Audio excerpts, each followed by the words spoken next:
So I just watched this past Monday night's Raw, and The Rock is back.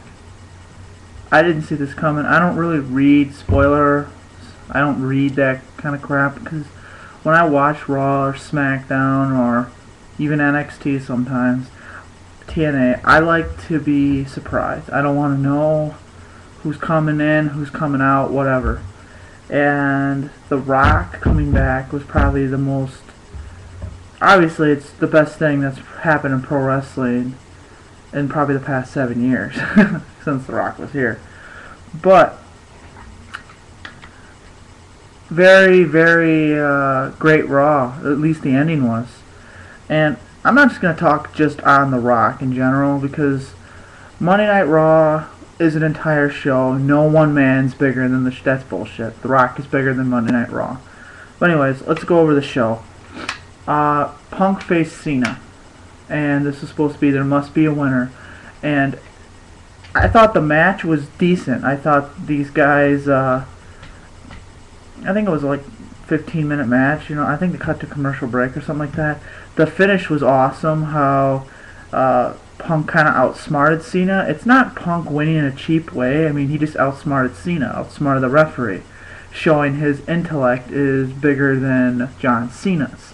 And finally trying to squash the whole Nexus and Cena thing, but moving on. Then, I think there was a women's match, who cares? And then came Daniel Bryan versus The Miz. And once again, these two have put on a great match. And WWE, you see that Daniel Bryan, or Bryan Danielson, and The Miz can put on good matches. I think that's 3 now they've had. Instead of having Miz versus the King on pay-per-view, to me it just doesn't make any sense. Miz versus King. Why don't you just put in John Morrison, someone who legitimately could challenge for the title? You don't have to have Morrison win, but it would make Miz look a little bit strong going into Mania if he beat Morrison clean on a pay-per-view. So, alright, with that said, Miz picked up the victory in a very clean victory, clean match, very good ending, very good match overall. The drop kick from Danielson to The Miz was just sick. The neck breaker to the outside was sick. There were a lot of sick spots in this match, which made it very good. Probably match of the night, or definitely, obviously, the match of the night. Then you had a tag match between Truth and Morrison versus Nexus. I didn't get this match. It was supposed to be Morrison versus Truth, but then we come back from commercial break and they're making it a tag match. I'm like, alright, whatever, let's have a tag match. Yippee-ki-yay. Instead of having Morrison beat Truth like I think the rest of us wanted to see, we get to see them fight Nexus, and Morrison was just on fire. This is a Morrison we haven't seen since he fought The Miz, and WWE, we got to do something with John Morrison. I know he's in the chamber match, but I don't know. He may even win it. Who knows? Yeah. With that said, and then you had Orton versus Sheamus. This match just disappointed me once again. Touch on Randy Orton a little bit. What happened to this guy? I remember a year or two ago, Orton comes back with a bang, kicking guys in the head, doing the whole legend killer pose, and then all of a sudden he turns into the Viper, which is just a boring, lifeless, soulless character. It's not even a character. He's just soulless to me. He just seems like a droid coming, or druid, whatever, droid, walking down to the ring, and it's just the most boring character that you can't get into him. The fans love him, of course, because he's the closest thing to an Austin or Rock, but he's awful. Something happened with him. He went from being, I thought he was a pretty good in-ring performer, and to me, sure, he has some great moves and all that shit, but he does them all in the same order, and I could sit here and predict every single Orton match I watch, and the RKO comes out of nowhere every match. The ending was just stupid. It made Sheamus to me look real weak, because Sheamus, went 2 weeks getting beat up by like Mark Henry, and now he's getting beaten by Randy Orton in less than 8 minutes. So WWE, what's going on with that? And then they cut to the general manager thing. I might be missing some things, but these were the key points. I don't script or anything. And they show the general manager, and they show some legs, probably a woman, and obviously high heels, idiots. And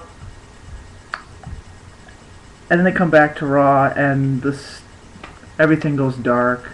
They turn all the lights off and whatever, and I'm watching it, and I just chant, "If you smell with the Rock," because I always do that every time the lights go down, and sure notice the Rock's theme music hits, and I jumped out of my chair. My roommate did the same thing when he was watching it, and I couldn't believe what I was like. The Rock's back. What? I was like, this is just him coming to WrestleMania. It's been like, I'm like, oh well, he's back at WrestleMania. Probably he'll fight like Undertaker or something. And then he gets in the ring, and he says he's back, and he says he's never gonna leave again. I don't believe him. I don't think he's never gonna leave again. But I mean, what can I say? I'm excited to see The Rock back. I haven't marked out in the Rock moment probably since I'm trying to think when the last time I marked out in pro wrestling where it was just like, wow. I can't even name a moment. I didn't really go crazy when Jericho came back. So maybe when Kurt Angle showed up at TNA. So back in like 2006. So it's been a long time. Anyways, great ending of the show, and then The Rock comes out and touches on a few things, but the best part is when he ripped into Cena. And most wrestling fans know that Cena made comments about The Rock calling him a sellout. And The Rock's pretty much telling him to keep his big fat mouth shut. And pretty much buried Cena. No one's ever did that to John Cena. Nobody. Like, they don't let anyone get the, besides maybe Batista last year, but then Batista looked like an idiot at Mania anyways. Batista had that big talk, and it was a great feud between the two, and then Batista got squashed 3 straight matches, in my opinion, and Batista left the company. So with The Rock back, if he's back as a wrestler, which is what I'm hoping he's talking about. I could be wrong. I really hate for him to be the Raw general manager, because really, us as fans, we don't want to see The Rock come back as just a GM. We want to see him in the ring.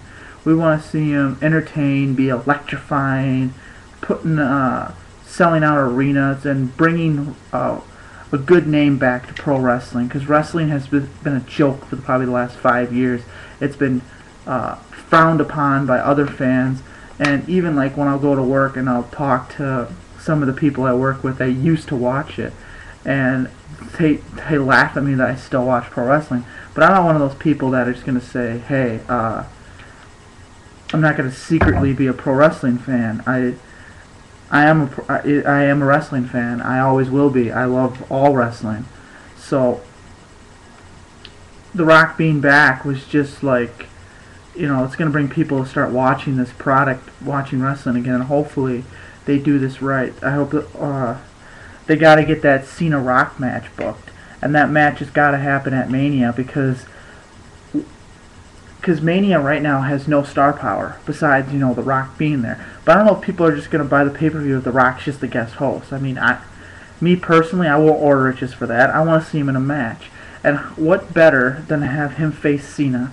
And I know you wanted to do Cena versus The Miz for the title, but you can have Miz Morrison, guys. I mean, Talk about having a great Mania. If you put Miz Morrison, you're talking about you could build that feud because those guys have chemistry. You could have a great match going into Mania there, and you could have the championship take a secondary seat to Rock Cena. And then you have Rock Cena, and then Del Rio Edge, which would be another good match. So you'd have wrestling is taking a trend where they're putting on better matches now. And then you'd have Rock Cena. And this would be awesome. You'd also have Orton Punk. I think it could be potentially one of the better Manias we've had, wrestling-wise. Especially being headlined by Rock and Cena. And I know they did something like this before with Hogan Rock, but in my personal opinion, this is my personal opinion, a lot of people respect Hogan, a lot of people love Hogan. Maybe not as much anymore, but even then, I never liked Hogan. I still don't like Hogan. I don't think he's a great in-ring performer in my personal opinion. And I wasn't really hyped for that match. I'd rather watch Chris Benoit fight Angle, even though that didn't happen that Mania. I think he fought Kane, whatever. So yeah, I would have or Jericho, Triple H. I was looking more forward to that.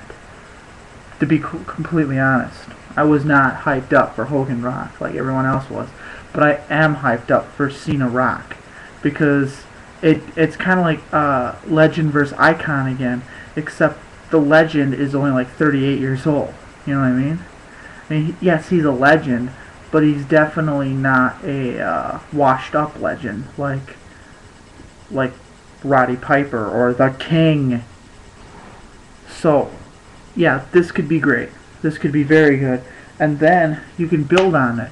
You have Cena turn heel, then you have a top heel in your company. They don't have a top heel. I mean, Punk maybe, or Jericho, but he's not even on the, Jericho probably was the top heel until he left. So they haven't had someone to replace Jericho, and no one's replaced Orton since he turned babyface. So this is an opportunity. You can get a great heel like in Cena who could play that heel role perfectly. Have him turn on the fans. Have the fans choose between him and The Rock and see what the fans do. Obviously the fans will choose The Rock, and then have Cena get angry at the fans for not choosing him, and then he turns heel and goes against everything. What does this mean for Nexus? Is Nexus going to be around? Or is Rock going to steal the spotlight from Nexus? Because pretty much when you watch Raw, it's CM Punk and Nexus versus B, or A. So yeah, this is going to be good. Another possibility I could do is later on down the road is revamp the Triple H Rock feud. You could turn Triple H heel. Then you have two legitimate heels in Cena and Triple H. And then you have your baby faces like The Rock. You can still keep Orton a baby face, even though he's probably the worst baby face the most overrated wrestler in wrestling right now is Randy Orton. I'd rather see Cena do the stupid "you can't see me" and the hustle, loyalty, and respect bull crap and talk about C-Nation than have Randy Orton walk out to a boring theme song about talking voices in his head and then doing a stupid stagger down the ring. I mean, Orton to me is just completely boring and needs to be changed. Plus, The Undertaker's coming back. Not Sting, but The Undertaker. Which is totally better because I don't want Sting back anyways. Undertaker's coming back. Hopefully, it looks like it's the Phenom, but hopefully he comes back as the American Badass. That would be completely badass. And then you could have Barrett and Taker. Fine, put it out there. Anyways, Mad Dog 2001. Hopefully I get more than 8 views on this video.